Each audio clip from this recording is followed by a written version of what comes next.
أما بعد فأعوذ بالله من الشيطان الرجيم بسم الله الرحمن الرحيم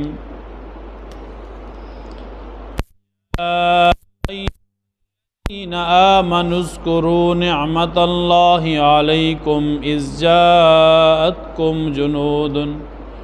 فأرسلنا عليهم ريحا وجنودا لم تروها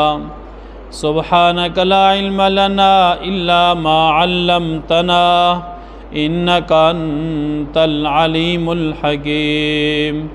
رب اشرح لي صدري ويسر لي أمري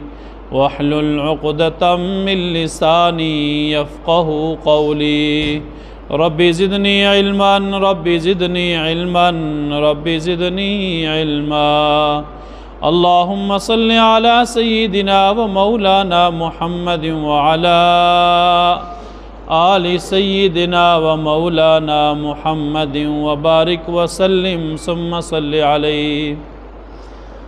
انتہائی واجب الاحترام برادران اسلام، دوستو، بزرگوں، نوجوان ساتھیوں، شوال المکرم کا مہینہ اپنے اختتام کو پہنچ رہا ہے۔ آنے والا مہینہ ذی قعدہ کا جو اسلامی تاریخ میں مختلف واقعات سے عبارت ہے، اس مہینے کے اندر اہم واقعات رونما ہوئے۔ اس میں سے ایک واقعہ جو پردے کا حکم نازل ہوا اور صلح حدیبیہ جیسا عظیم واقعہ اور کارنامہ بھی اسی مہینے کے اندر رونما ہوا، اور غزوہ احزاب یا غزوہ خندق جو اسلام کے خلاف کفار و مشرکین کا سب سے بڑا الائنس تھا، سب سے بڑا اتحاد تھا، سب سے بڑا اور سخت ترین غزوہ جو طویل مدت تک چلتا بھی رہا اور مسلمانوں کو سخت ترین حالات کا سامنا بھی رہا ہے، وہ بھی اسی مہینے ذی قعدہ کے اندر رونما ہوا۔ تاریخ اسلام کو جب ہم دیکھتے ہیں تو ہمیں ایک چیز واضح طور پر نظر آتی ہے کہ اسلام جب پھیلنے اور پھولنے لگتا ہے، اسلام جب پھیلنے اور پھولنے لگتا ہے، اسلام مخالف طاقتیں متحد ہو جاتی ہیں۔ اسلام مخالف طاقتوں کا یہ ایجنڈا رہا ہے کہ اسلامی تعلیمات کو اور اسلام کو پس پردہ ڈالنے کی کوشش کی جائے۔ ہمیشہ کوشش یہی رہی ہے اسلام مخالف لوگوں کی کہ اسلامی تعلیمات ماند پڑ جائیں، اسلامی تعلیمات مسلمانوں کے دلوں سے کمزور ہوتی جائیں، اسلامی تعلیمات پہ عمل کرنا مسلمانوں کے لیے آسان نہ ہو،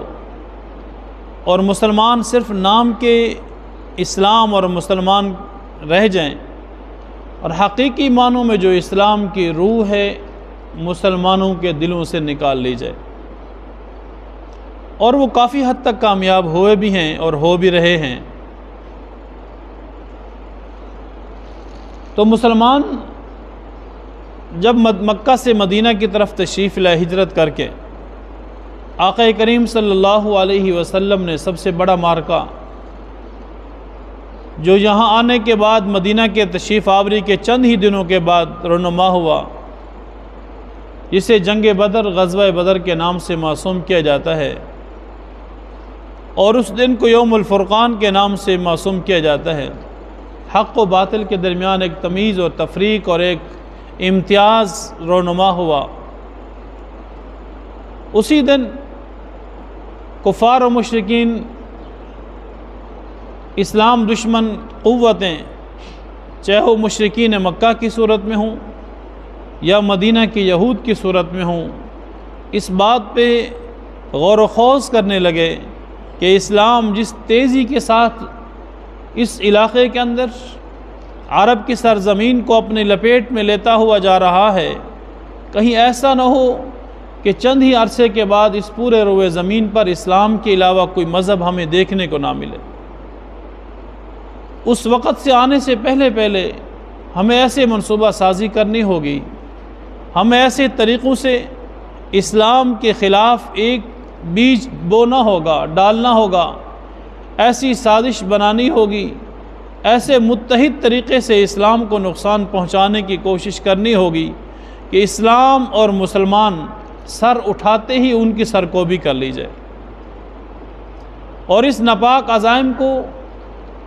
پائے تکمیل تک پہنچانے کے لیے کفار و مشرکین اور منافقین اور یہود ہمیشہ سے اس طاق میں رہے، اس کوشش میں رہے، اس وقت کی تلاش میں رہے کہ مسلمان کس موقع پہ ہمارے ہاتھ آئے اور ہم ان کا صفاستی سے خاتمہ کر دیں۔ لیکن اللہ کی طاقت، اللہ کی مدد مسلمانوں کے ساتھ ہر وقت شامل حال رہی کہ اللہ تبارک و تعالی نے منافقین، مشرکین اور یہود کے تمام عزائم خاک میں ملا دیے، اور اللہ تعالی نے مسلمانوں کو اور اسلام کو فتح سے ہمکنار فرمایا۔ تو غزوہ خندق یا غزوہ احزاب ایک ہی غزوے کے دو نام ہیں۔ احزاب اس لیے اس کو کہتے ہیں کہ اس غزوے کے اندر، اس جنگ کے اندر ایک طرف مسلمان اکیلے اور دوسری طرف تمام کافر متحد ہو کر اسلام کے خلاف نبرد آزما ہوئے، اس لیے اس کو غزوہ احزاب کہا جاتا ہے۔ اور اس کو غزوہ خندق اس لیے کہا جاتا ہے کہ عرب کی سرزمین پہ پہلی مرتبہ ایسی جنگ ہوئی کہ جس جنگ میں دفاعی حکمت عملی کے طور پر، دفاعی پوزیشن کے طور پر خندق کی کھدائی مدینہ منورہ کے اندر کی گئی۔ اس سے پہلے عرب کے اندر خندق کھود کر دشمن سے دفاع کی حکمت عملی سامنے نہیں آئی تھی۔ اور اس وقت بھی، جس وقت آقا کریم صلی اللہ علیہ وسلم اپنے جانسار صحابہ کرام سے مشورہ فرما رہے تھے اور پوچھ رہے تھے کہ اس وقت کون سی حکمت عملی اختیار کی جائے، مختلف ممالک سے، مختلف اطراف سے اسلام کی دولت سے مالا مال ہونے والے صحابہ کرام اپنی آراء دے رہے تھے، اتنے میں فارس سے تشریف لانے والے حضرت سیدنا سلمان فارسی رضی اللہ تعالیٰ عنہ ارشاد فرمانے لگے، یا رسول اللہ، میری رائے یہ ہے کہ ہم جب فارس کے اندر ہمارے ساتھ مقابلہ ہوتا ہے، دشمن ہمارے مقابلے میں آتا ہے، تو ہم اپنے علاقوں میں اپنے دفاع کے لیے خندق کی کھدائی کرتے ہیں۔ میرا مشورہ یہ ہے کہ خندق کھود کر مسلمانوں کو کفار و مشرکین کی اذیتوں سے محفوظ کیا جا سکتا ہے۔ آقا کریم صلی اللہ علیہ وسلم کو یہ رائے بہت پسند آئی، اور آپ نے صحابہ کرام سے عرض کیا، ارشاد فرمایا، آپ نے صحابہ کرام سے ارشاد فرمایا کہ حکم دیا ان کو کہ اسی رائے کو پائے تکمیل تک پہنچایا جائے اور خندق کی کھدائی شروع کی جائے۔ 10 آدمیوں کی ڈیوٹیاں لگا کر مختلف اطراف میں مختلف حصے ان کے سپرد کیے گئے، اور آقا کریم صلی اللہ علیہ وسلم بنفس نفیس اپنی ذات کو بھی اس میں مصروف عمل رکھے۔ انتہائی مشقت والا کام، سنگریزے اور پہاڑیاں، اس زمین کے اندر رسول اللہ صلی اللہ علیہ وسلم خود کدال چلاتے رہے، گھینتی اور بیلچے کے ساتھ آقا کریم صلی اللہ علیہ وسلم خندق کی کھدائی کرتے رہے۔ اسلام اور کفر کے درمیان جو مارکہ ہونے والا تھا، اس مارکے میں کامیابی کے لیے طویل خندق کھودی گئی۔ روایات میں آتا ہے کہ 5000 گز لمبی خندق کھودی گئی، 5000 گز، تقریباً 15000 فٹ تک لمبی طویل ترین خندق کھودی گئی، اور پورے مدینہ منورہ کے جس اطراف سے مشرکین یا کافروں کا یا کسی بھی انسان کے داخل ہونے کا راستہ ممکنہ طور پر موجود تھا، اس راستے کو خندق کھود کر بند کر دیا گیا۔ یہ عظیم حکمت عملی اور یہ طویل حکمت عملی مسلمانوں نے اسلام کے دفاع کے لیے اختیار کی، اور رسول اللہ صلی اللہ علیہ وسلم صحابہ کرام کے جذبے کو دیکھ کر، صحابہ کرام کی جانساری کو دیکھ کر کہ وہ کتنی مشقت سے خندق کی کھدائی کر رہے ہیں، مٹی کو اور پہاڑوں کو اور سنگریزوں کو باہر پھینکتے جا رہے ہیں، اور ایک شعر کہتے جا رہے ہیں، نحن الذین باجعوا محمدا، نحن الذین باجعوا محمدا عن الجہاد علی الاسلام ما بقینا ابدا۔ دو الفاظ روایت میں ملتے ہیں، علی الاسلام ما بقینا ابدا، علی الجہاد ما بقینا ابدا، کہ ہم نے آقا کریم صلی اللہ علیہ وسلم کی موت کے ہاتھ پہ موت کی بیعت کر لی ہے، اور یہ موت کی بیعت اس وقت تک باقی رہے گی جب تک اسلام باقی رہے گا یا جہاد باقی رہے گا۔ یہ جذبہ آقا کریم صلی اللہ علیہ وسلم نے صحابہ کرام کا دیکھا۔ شدید ترین موسم کی حالت کے اندر بھی مسلمان ایک طرف سخت سردی ہے، دوسری طرف مسلمان پسینے سے شرابول ہیں۔ اس قدر مشقت والا کام اس سے قبل انہوں نے کیا نہ تھا، کیونکہ جو کام کوئی مسلمان یا کوئی انسان نہ کرتا ہو، اچانک اس کے ذمے وہ کام لگا لیا جائے تو یقیناً اس کے لیے مشقت کا باعث ہوتا ہے۔ وہ کام بھی اس قدر طویل کہ 15,000 لمبی، 15,000 فٹ، تقریباً 5,000 گز لمبی اور 7 گز چوڑی، 7 گز چوڑی اور 7 گز گہری اور 9 گز چوڑی، 7 گز تک گہرائی، یعنی کہ 20 سے 21 فٹ کے درمیان اس خندق کی گہرائی تھی، اور 9 گز تقریباً 26-27 فٹ تک اس کو چوڑا رکھا گیا کہ وہاں سے کوئی جانور اور کوئی گاڑی، کوئی بھی سواری وہاں سے گزر نہ سکے۔ تو اتنی لمبی چوڑائی اور گہرائی آقا کریم صلی اللہ علیہ وسلم صرف اسلام کے دفاع کے لیے کر رہے تھے، اور اس وقت جب کافی دن گزر چکے تھے، تقریباً 6 سے 7 دن روایت میں آتا ہے کہ یہ کام مکمل ہوا، لیکن اس شدید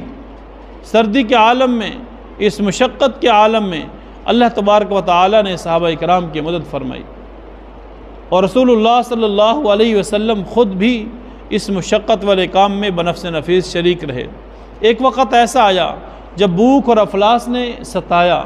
صحابہ کرام رضوان اللہ تعالی علیہم اجمعین اللہ کے رسول کے سامنے استدعا کرنے لگے، گزارش کرنے لگے، یا رسول اللہ بہت بھوک کی حالت میں ہیں، انتہائی مشقت ہے، بڑی تکلیف ہے، بھوک لگی ہوئی ہے، اور اچانک صحابہ کرام نے اپنے پیٹ سے کپڑا ہٹایا تو کیا آپ صلی اللہ علیہ وسلم دیکھتے ہیں کہ پتھر باندھے ہوئے ہیں، ایک ایک پتھر صحابہ کرام کے پیٹ پہ بندھا ہوا ہے۔ آقا کریم صلی اللہ علیہ وسلم اس راز کو فاش نہ کرنا چاہتے تھے، لیکن صحابہ کرام کی اس حالت کو دیکھ کر، اس کیفیت کو دیکھ کر آپ سے رہا نہ گیا۔ آقا کریم صلی اللہ علیہ وسلم نے اپنے پیٹ سے جب کپڑا ہٹایا تو آپ کے پیٹ پر 2 پتھر باندھے ہوئے تھے۔ صحابہ کرام دیکھ کے حیران ہو گئے کہ ہم نے ایک پتھر باندھا ہوا ہے، اپنی تکلیف کی وجہ سے، بھوک اور افلاس کی شدت کی وجہ سے، کمر کو سیدھا کرنے کی وجہ سے، لیکن آقا کریم جو امام الانبیاء حضرت محمد مصطفیٰ صلی اللہ علیہ وسلم نے 2 پتھر باندھے ہوئے۔ صحابہ کرام خاموش ہو گئے، لیکن اللہ سے مدد مانگتے رہے، اللہ سے دعائیں کرتے رہے۔ جب خندق مکمل ہونے کو تھی، حضرت سلمان فارسی رضی اللہ تعالیٰ عنہ جس جگہ پہ معمور تھے خندق کی کھدائی کے لیے، وہاں ایک بہت بڑی چٹان آ گئی، تو وہ چٹان توڑی نہیں جا رہی تھی، مشقت تھی، اس کو توڑنا مشکل ہو رہا تھا۔ تو حضرت سلمان فارسی آقا کریم صلی اللہ علیہ وسلم کی خدمت میں حاضر ہو کر عرض کرنے لگے، یا رسول اللہ یہ پہاڑی بہت مشکل ہے، یہ پہاڑ، یہ پتھر، یہ سنگریزہ، یہ جگہ بہت مشقت والی ہے، یہ ہمارے ساتھ ماجرا ہے، کافی ٹائم سے میں لگا ہوا ہوں لیکن یہ ٹوٹنے کا نام تک نہیں لے رہی۔ رسول اللہ صلی اللہ علیہ وسلم نے وہ کدال اپنے ہاتھ میں لیا اور بسم اللہ الرحمن الرحیم پڑھ کر جب ضرب لگائی تو اللہ کے فضل سے، آقا کریم صلی اللہ علیہ وسلم کی طاقت سے وہ ایک بڑا سا حصہ وہاں سے الگ ہوا اور ایک روشنی وہاں سے پیدا ہوئی۔ آپ جانتے ہیں کہ جب پتھر کو بڑی تیزی کے ساتھ مارا جائے، ایک ضرب لگائی جائے، تو اس ضرب لگانے سے ایک عجیب سی روشنی یا آگ وہاں سے نمودار ہوتی ہے۔ تو رسول اللہ صلی اللہ علیہ وسلم کے پہلی ضرب سے ایک آگ نمودار ہوئی، ایک روشنی نمودار ہوئی۔ پھر جب دوسری ضرب لگئی تو رسول اللہ صلی اللہ علیہ وسلم کی طاقت سے، اللہ کے فضل سے وہ ایک دوسرا حصہ بھی الگ ہو گیا، اور جب بسم اللہ پڑھ کر تیسری ضرب لگئی تو وہ جگہ، وہ پہاڑ، وہ پتھر، وہ سنگریزہ پاش پاش ہو گیا، ریزہ ریزہ ہو گیا، ٹکڑے ٹکڑے ہو گیا۔ پھر اللہ کے رسول نے ارشاد فرمایا، اے سلمان جب میں نے پہلی ضرب لگائی بسم اللہ الرحمن الرحیم پڑھ کر، تو میں نے وہاں پہ کیا دیکھا کہ ملک شام کی چابیاں میرے حوالے کی جا رہی۔ ایک عجیب اللہ کی مدد میں نے وہاں دیکھی، اس محنت سے، اس مشقت سے میں نے اللہ کی غیبی مدد دیکھی۔ اور جب میں نے دوسری ضرب لگائی تو فارس کی چابیاں، جو اس وقت سپر پاور طاقتیں تھیں، فارس کی چابیاں میں نے اپنے ہاتھوں میں دیتے ہوئے دیکھا کہ میرے ہاتھوں میں وہ دی جا رہی ہیں۔ یہ اللہ کی طاقت اور اللہ کی مدد تھی۔ اور ساتھ ہی فرمایا کہ جو مدین کا قصر ابیض، جو سفید محل ہے مدین کے سرداروں کا، وہ بھی میں نے اپنے ہاتھوں سے دیکھا۔ اور فرمایا کہ جب میں نے تیسری ضرب لگائی تو رسول اللہ صلی اللہ علیہ وسلم نے ارشاد فرمایا کہ جب تیسری ضرب لگائی تو اس وقت میں نے یمن کی، صنعاء کی مختلف علاقے اور ان کے محلات اور ان کی چابیاں میں نے اپنے ہاتھوں میں دیکھی۔ 3 ضرب لگائی اور 3 انعامات اللہ تعالیٰ نے ارشاد فرمائے کہ صنعاء کے دروازے بھی دیکھ لیے، اور مدین کا وہ قصر ابیض جسے ہم آج کی زبان میں وائٹ ہاؤس کہہ سکتے ہیں، سفید محل، وہ بھی اپنے ہاتھوں میں دیکھا، اور شام کے محلات کی چابیاں بھی اپنے ہاتھوں میں دیکھی۔ یہ وہ اللہ کی غیبی مدد تھی کہ انسان جب مشقت برداشت کرتا ہے اللہ کے راستے میں تو اللہ کی مدد یوں شامل حال ہوتی ہے۔ تو رسول اللہ صلی اللہ علیہ وسلم نے خندق کی کھدائی کے بعد اب تیاری ہو گئی، مسلمان 3 گروہ میں تقسیم ہو گئے۔ ایک گروہ رسول اللہ صلی اللہ علیہ وسلم کے حکم سے مدینہ منورہ کی حفاظت اور وہاں پہ موجود یہود بنو قریظہ کی اوپر گہری نظر رکھنے کے لیے مامور کیا گیا، کیونکہ جو یہود تھے مدینہ کے وہ بھی مسلمانوں کے خلاف سازشوں میں شامل تھے، لیکن چونکہ وہ وہاں کے مقامی تھے، وہاں کے باسی اور وہاں کے رہائشی تھے، تو ان سے لڑنا وہ تو کہ ظاہری طور پر دشمنی نہیں کر رہے تھے۔ یہود ہمیشہ، آپ یاد رکھیں اور تاریخ اسلام کو پڑھیں، 1400 سال گزر چکے ہیں، کتنے حالات تھے 1400 سال پہلے، کیا رہن سہن تھا، آج کیسا ہے، سب کچھ بدل گیا، سارا نظام بدل گیا، کھانا پینا بدل گیا، پہننا بدل گیا، بات چیت کا انداز بدل گیا، لیکن یہود کی سازش جو 1400 سال پہلے تھی آج بھی اسی سازش پہ وہ قائم و دائم۔ یہود اپنی سازشوں سے باز نہیں آئے، یہ منافقانہ انداز میں اسلام کے خلاف متحد ہو کر اسلام کے خلاف سازشیں کرتے ہیں، اسلام کو ناکام کرنے کی، اسلام کو شکست دینے کی ہر ممکنہ کوشش کرتے ہیں۔ اور اس وقت بھی جو مدینہ کے یہودی تھے وہ اسلام کے خلاف سازشیں تو کر رہے تھے، لیکن خفیہ طریقے سے کر رہے تھے، اور جب ایک چیز ظاہر ہی نہیں ہے تو اس کے خلاف محاذرہ کرنا ممکن نہ تھا۔ تو ایک گروہ کو مدینہ منورہ کی حفاظت اور یہودیوں کے ان گروہوں کی نظر رکھنے کے لیے مامور کیا گیا، اور دوسرے گروہ کو رسول اللہ صلی اللہ علیہ وسلم نے اپنی حفاظت پر مامور فرمایا۔ اور تیسرا اور سب سے بڑا گروہ جو تشکیل دیا گیا وہ ان 10,000 کفار مشرکین کے اس گروہ کے خلاف لڑنے کے لیے مامور کیا گیا۔ روایات میں آتا ہے 20 سے 25 دن، روایات میں مہینے کے قریب کا آتا ہے، اور ایک میں 20 دن، ایک میں 25 دن کا آتا ہے، کہ 25 دن تک محاصرہ رہا۔ ہر وقت یہ خوف ذہن پہ، دماغ پہ سوار رہتا، کسی بھی لمحے مشرکین کا کوئی بھی گروہ حملہ کر سکتا ہے۔ حضرت خالد بن ولید اس وقت وہ بھی کافروں کے ساتھ تھے، حضرت ابو سفیان وہ بھی کافروں کے ساتھ تھے، حضرت سعد بن عاص یا ابو العاص وہ بھی اس وقت کافروں کے ساتھ تھے۔ بڑے بڑے گروہ تھے اس وقت کافروں کے، مختلف ٹیمیں تھیں، مختلف ان کی تشکیلیں تھیں، اور مختلف جگہوں پہ مقامات تھے، وہ مامور تھے۔ رات کو، دن کو، دوپہر کو، ہر وقت یہ خطرہ رہتا کہیں سے یہ دشمن حملہ نہ کر دیں۔ تو مسلمان 24 گھنٹے کی ڈیوٹی دے رہے تھے، دن کو بھی، دوپہر کو بھی، رات کو بھی۔ رات اتنی لمبی راتیں سردی کی، لیکن مسلمانوں نے 25 دن جاگ کر گزارے۔ مقصد کیا تھا؟ اسلام کو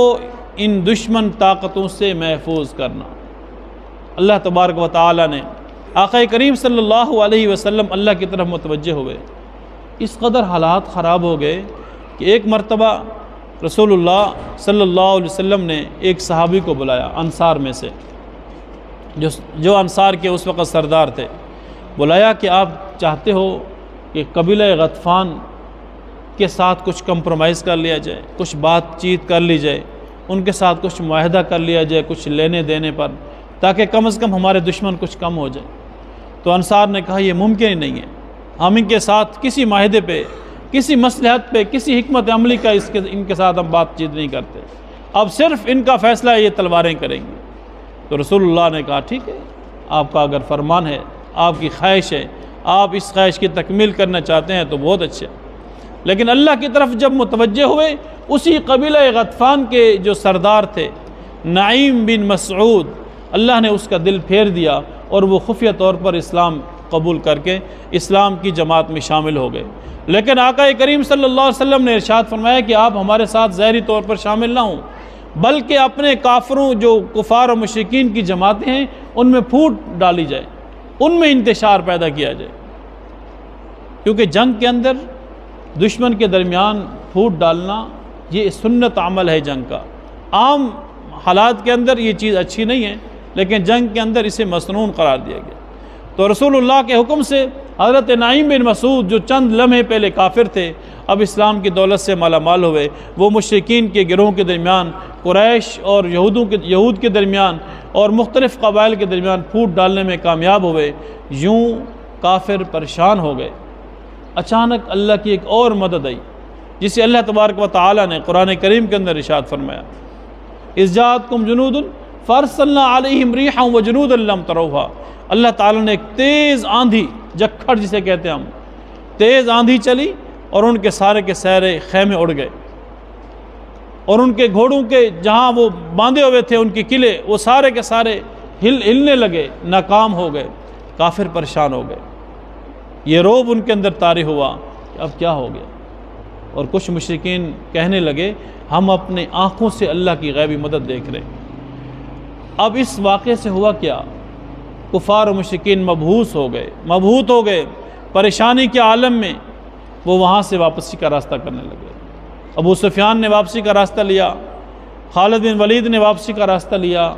اور پھر جو دیگر قبائل تھے، دیگر سردار تھے، مشرکین کے بڑے بڑے رؤساء تھے، وہ بھی آہستہ آہستہ واپس جانے لگے۔ اب آقا کریم نے ارشاد فرمایا اے میرے صحابہ، اب وہ حملہ نہیں کریں گے، ہم ان کے اوپر حملہ کریں گے۔ پھر اللہ تبارک و تعالیٰ نے اس عظیم غزوے کے اندر مسلمانوں کو فتح نصیب فرمائی، لیکن کیسے؟ آپس میں اتحاد اور اتفاق اور حکمت عملی کو کامیاب کرنے کے لیے۔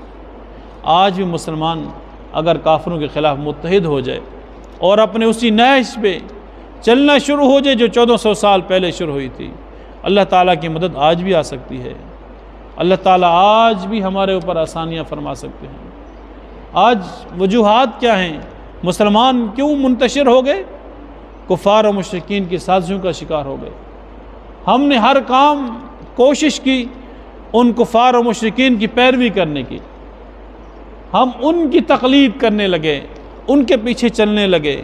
حالانکہ مغرب میں اگر سورج بھی جاتا ہے تو وہ بھی غروب ہو جاتا ہے، سورج بھی غائب ہو جاتا ہے۔ آج ہم مغرب کی تقلید کر کر اپنے آپ کو کامیاب قرار دیں، یہ ممکن نہیں ہے۔ اسلام ہمارے پاس بہت بڑا نظام حیات ہے،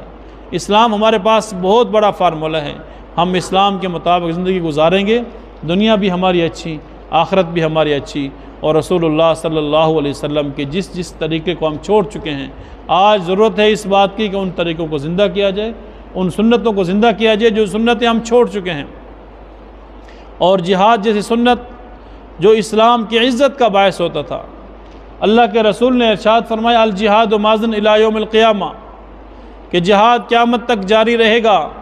اور ایک حدیث میں آتا ہے کہ انسان وہ مسلمان جس نے ساری زندگی جہاد کرنے کی دل میں خواہش کا اظہار بھی نہیں کیا کہ میں جہاد میں شریک ہوں، تو اس کو جب موت آئے گی تو وہ منافقت کی موت آئے گی۔ آج جہاد ہمارے لیے خوف کی علامت بن چکا ہے۔ ہم جہاد کو اچھا نہیں سمجھتے، ہم جہاد کا نام لینا بھی پسند نہیں کرتے، ہم چاہتے ہی نہیں ہیں کہ ہم خود جہاد میں شریک ہوں یا اپنے بچوں کو، اپنی اولاد کو جہاد میں شریک کریں۔ جہاد میں شریک کرنا یہ ہم خودکشی کے مترادف سمجھتے ہیں، لیکن ایسی بات نہیں ہے۔ اسلام نے بے شمار فتوحات حاصل کی۔ آقا کریم صلی اللہ علیہ وسلم نے 10 سال کے اندر 27 جنگوں میں شرکت کی، اور 60 جنگوں میں صحابہ اکرام کو روانہ کیا۔ 27 اور 60 تقریباً 90 کے قریب 87 جنگیں روایات میں آتا ہے ان 10 سالوں میں رونما ہوئی۔ اب اس کا حساب لگائیں 10 سال کے اندر ایک سال میں کتنی جنگیں بنتی ہیں؟ کوئی مہینہ شاید ایسا خالی نہ ہو کہ جس مہینے کے اندر جنگ نہ ہوئی ہو۔ تو اسلام نے فتح حاصل کی اپنی طاقت سے، اپنی قوت سے۔ آج نوجوانوں کے اندر اس جذبے کو بیدار کرنے کی ضرورت ہے۔ آج نوجوان نسل کو یہ تعلیم دینے کی ضرورت ہے کہ بات اسلام کی دفاع کی ہو یا بات وطن کے دفاع کی ہو، بات قرآن کے دفاع کی ہو یا بات سنت کے دفاع کی ہو، ہم اسلام کے دفاع کے لیے، ختم نبوت کے دفاع کے لیے، قرآن کے دفاع کے لیے، صحابہ کرام کے ناموس اور عزت کے لیے، ہم ان تمام اسلامی شعائر کے دفاع کے لیے اپنی جان تک کا نذرانہ پیش کرنا سعادت جب سمجھیں گے تو یقیناً کفار و مشرکین نہ ہمارے اسلام کی طرف میلی آنکھ سے دیکھیں گے، نہ ہمارے قرآن کی طرف میلی آنکھ سے دیکھیں گے، نہ ہمارے دین کی طرف میلی آنکھ سے دیکھیں گے، نہ ہمارے نبی کی طرف اور نہ ہمارے نبی کے صحابہ کی طرف، نہ ہمارے ایک ایک مسلمان کی طرف میلی آنکھ سے دیکھیں گے۔ اللہ تعالیٰ سے دعا ہے کہ اللہ تعالیٰ اسلام کو عزت نصیب فرمائے۔ اللہ تعالیٰ ہمیں اسلام کی، ایمان کی اور اپنے ملک پاکستان کی حفاظت کرنے کی توفیق نصیب فرمائے۔ وآخر دعوانا ان الحمدللہ رب العالمین۔